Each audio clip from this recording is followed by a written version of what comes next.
located in your textbook, page number 16. You can find the textbook download link in the description of this video.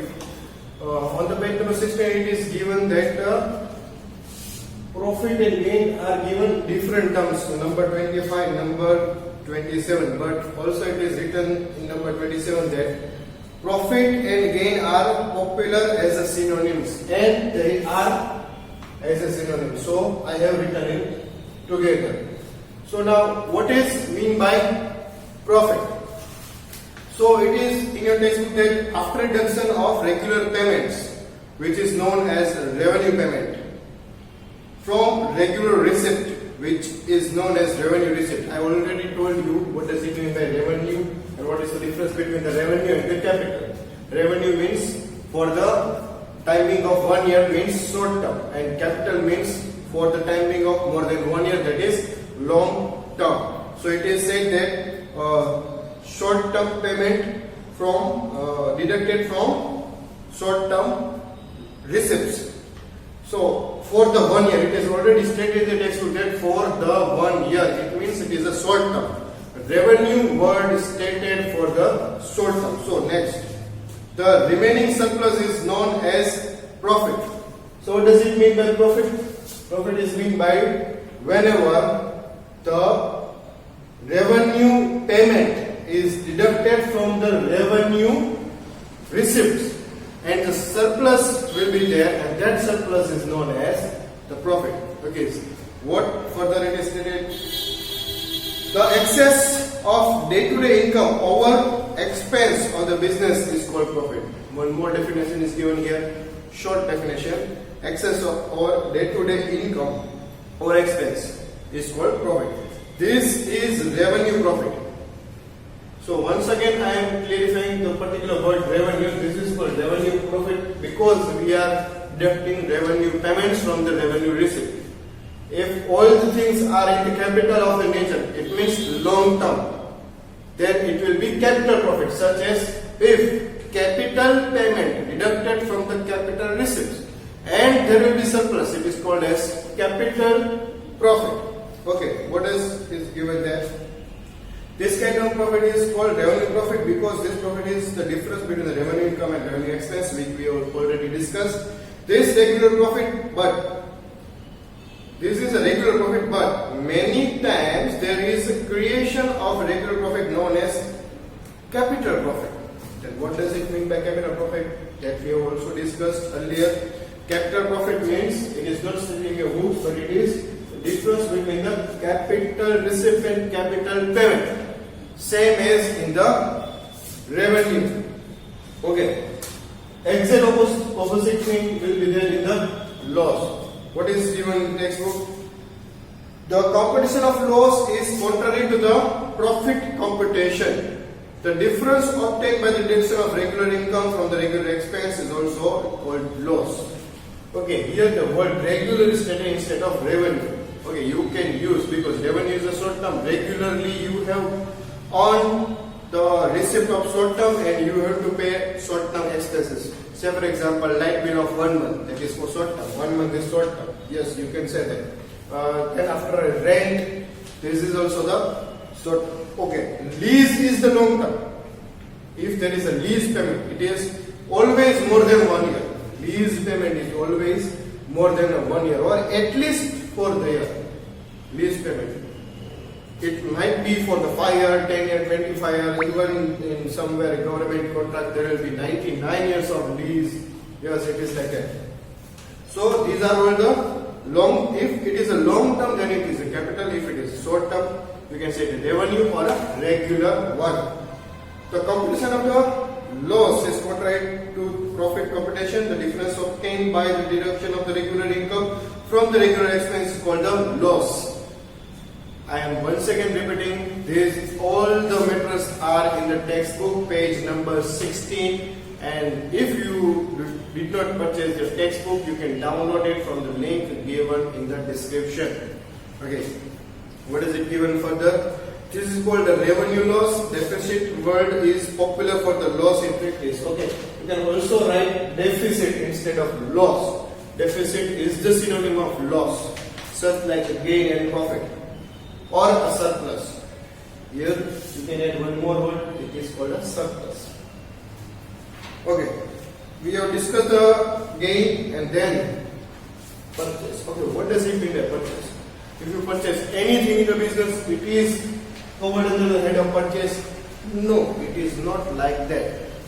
You cannot add anything you have purchased in the business under the head of purchase. Purchase is the head to separate your purchases of the facility of the business and the goods which are you performing your business.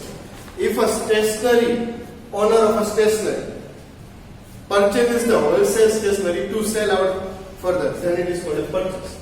But if a stationery owner is purchasing a table, furniture for his shop, that particular furniture does not put under the head of purchase. It is asset. It is put under the head of the asset, which we have already discussed in the previous video. Okay. Now I hope you got the difference between the purchase of regular trading items and purchase of any other item. Purchase of regular trading item or regular business item is covered under the purchase. If you are purchasing a car, it is an asset for you. But if a car showroom, just like Atul Auto or XYZ, is purchasing a car, lots of car to sell out to the customer, then it is called a purchase of a car, not an asset. You have to clarify the difference between the regular purchase and any other purchase in the business. What is given in the textbook is like this. Many items or services are purchased in the business. All these purchases are not treated as a purchase of a business. It is clearly stated in your textbook. They are expense of the business. A business does not. A business does the business of goods. Purchase of that particular good is treated as a purchase in accounting. That means for which purpose business is done, it is called a purchase of business and nothing else. It is treated as a purchase in the business. If a provision store owner purchases provision for the business to sell out further, it is covered under the head of purchase. But if he is purchasing a telephone or a delivery vehicle, it is not considered as a purchase. It is considered as an expense, either in the nature of revenue or in the nature of capital. If it is a vehicle, it is a capital expense and it is treated as an asset. Okay. Then after it is treated, example is given when the stationery is purchased by grain merchant, it is stationery expense. But if he purchases grain, it is treated as a purchase. This purchase can be in the cash or in credit form. Okay, we will do this. We might purchase by cash or this. We told the shopkeeper that, okay, Papa will come and pay. Let me give this particular thing and this particular list. Okay, so we have purchased on the credit basis. If we are not paying right now, and if we are paying in future, whatever may be the case, both are the same case eventually. If we are not paying right now, or if we are paying in future, that particular transaction is called a credit payment transaction. Okay, credit purchase transaction. Okay, if we are not paying right now for our purchase, it is called a credit purchase. If we are paying cash, then it is called a cash purchase. Okay, in a particular accounting terminology, cash also include the banking transaction. If you are paying by check, it is also treated as a cash transaction. So you have to be clear in your mind, transaction whether it is in a cash format or by bank transaction, it is treated as cash transaction. If you are not paying, then only type of transaction is changed to the credit transaction. Okay, what is next? It is given in a textbook, sales. What does it mean? Same like a purchase, like sell. A business receives different types of income from the business. Okay, so we can say purchase is one type of expense and sales is one type of income for the business. All these incomes are not treated as sales. A businessman does the business of goods. Sales of that goods is treated as a sales in accounting. Income generated by grain merchant through sale of grain is called sales. So what does it mean by sales? If a stationery owner selling a stationery, it is called a sale. If a stationery owner selling the furniture of a shop, furniture of that particular stationery shop, then it is not treated as a sale. If stationery owner sells stationery only, then it is called a sale. So you have to be clear in your mind. What does it mean by normal purchase and normal sales and other purchase and other sales? You have to be clear. There will be transaction. For to put your mind in confusion, there will be transaction in the same particular sum of regular trade purchase and another purchase, regular trade sale and sale of an asset. You have to separate this transaction.